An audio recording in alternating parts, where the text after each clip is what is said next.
Welcome back to Light Upon Light. We were talking about the sorting out of people on the day of judgment, and the fact that in this life it depends how we were behaving. It's going to determine the way we are going to be sorted out on the day of judgment and also during death. I mentioned that there are three types of souls. النفس الأمارة بالسوء, the soul which does evil all the time, and النفس اللوامة, the self-correcting soul, and النفس المطمئنة, the content soul. During death, the grouping is decided, the classification is decided at the moment of death. Allah subhanahu wa ta'ala tells us at verse 83, I'm starting from verse 83, Surah Al-Waqi'ah, chapter 56, if you would like to join me. He's talking to the people who have no faith, people who deny the message. If you are denying this message, then why don't you intervene when the soul of the dying man reaches the throat? When someone is dying and the angels of death are there, the soul starts to leave all the limbs and then it comes from the throat as the last thing. So Allah subhanahu wa ta'ala is challenging these people and saying to them, if you are standing there and watching, why don't you return the soul into the body of the dying person? Then why do you not intervene when the soul of the dying man reaches the throat, and you the while sit looking on, while you are sitting there and looking at the dying person? But in fact, we are closer to him or nearer to him than you, but you cannot see. Then why don't you try to return the soul into the body? If you really believe that you will not be called to account on the day of judgment, then try. See what will happen. Of course, you will not be able to do that. If the dying person is of those nearest to Allah, al-muqarrabin, there is for him rest and satisfaction and a garden of delights. If he be of the companions of the right hand, then he will be received with salutation, peace be unto you, فَسَلَامٌ لَكَ مِنْ أَصْحَابِ الْيَمِينَ, from the companions of the right hand. But if he was one of those who rejected faith and denied the message, then for him is entertainment with boiling water and burning in hell fire. So at the moment of death, the soul will be sorted out into one of three groups, depending upon how it lived and behaved in this life. And on the day of judgment, there will be three groups according to, again, the way they lived on this planet Earth. In Surah Al-Waqi'ah, there are many challenges which Allah subhanahu wa ta'ala tries to make us open our eyes and reflect regarding all these challenges. Starting from verse 57, Allah subhanahu wa ta'ala says, it is we who have created you. Why do you not testify to this truth? Why don't you believe? You had no choice before coming to this world. You don't know when will you die, where will you die, how will you die. Then why don't you believe that Allah created you? Then he challenges them regarding the actual creation process which they saw, they witnessed.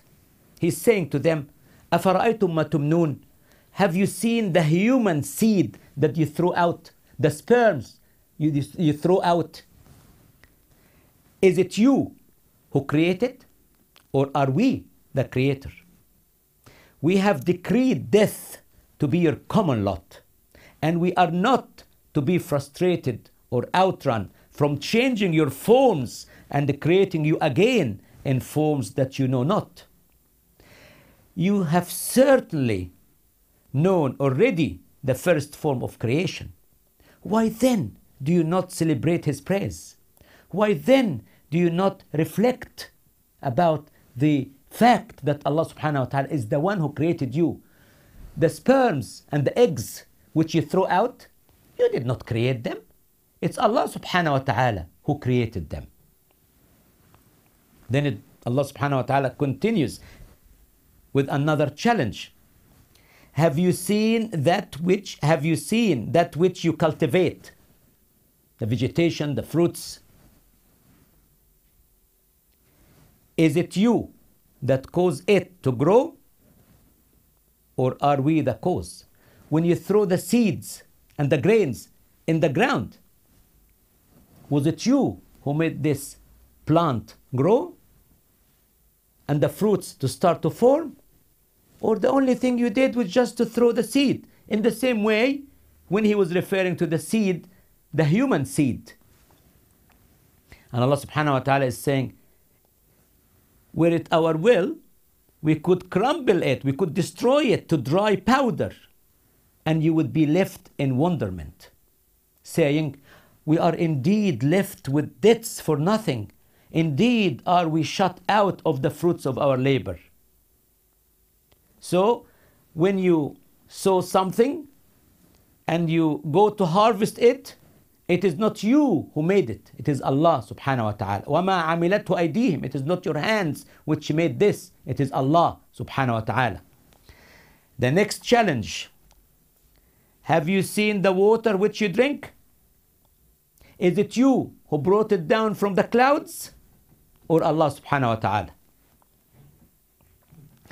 If Allah subhanahu wa ta'ala would have willed, he would have turned it into salty water while it was coming down.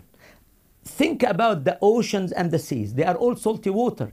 But when Allah subhanahu wa ta'ala sends the wind and the water starts to evaporate, he gives you fresh water out of salty water.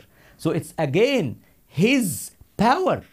If he wills that this water will come down as salty water, he could have done it. The next challenge deals with energy and light. Have you seen the fire which you strike out or kindle? Is it you who grow the tree which feeds the fire, or do we grow it? Tree. And then it becomes mineral coal, and then it becomes oil. So all the sources of energy we have started from the tree. We have made it a memorial of our handiwork and an article of comfort and convenience for those in need of light and energy. So the four challenges were the creation of man, the plantation and the vegetation and the crops which we harvest, the water which is coming down from the sky, and the fire which is source of energy and light. So at the end of this, Allah subhanahu wa ta'ala says, فَسَبِّحْ بِاسْمِ رَبِّكَ الْعَظِيمِ. So celebrate with praises the name of your Lord, the Supreme. Subhana Rabbi al-Azim, Subhana Rabbi al-Azim, Subhana Rabbi al-Azim. In the next verse, Allah subhanahu wa ta'ala swears with something of his own handiwork. فَلَا أُقْسِمُ بِمَوَاقِعِ النُّجُومِ. I swear by the positions of the stars. مواقع النجوم. Allah subhanahu wa ta'ala did not swear by the najm in this surah. He is swearing by the position of the stars. Because by the time the light of the star reaches you, the star has already moved somewhere else, or the star already died millions of years ago, and by the time the light reaches us, the star doesn't exist. It became into a black hole. It doesn't reflect light.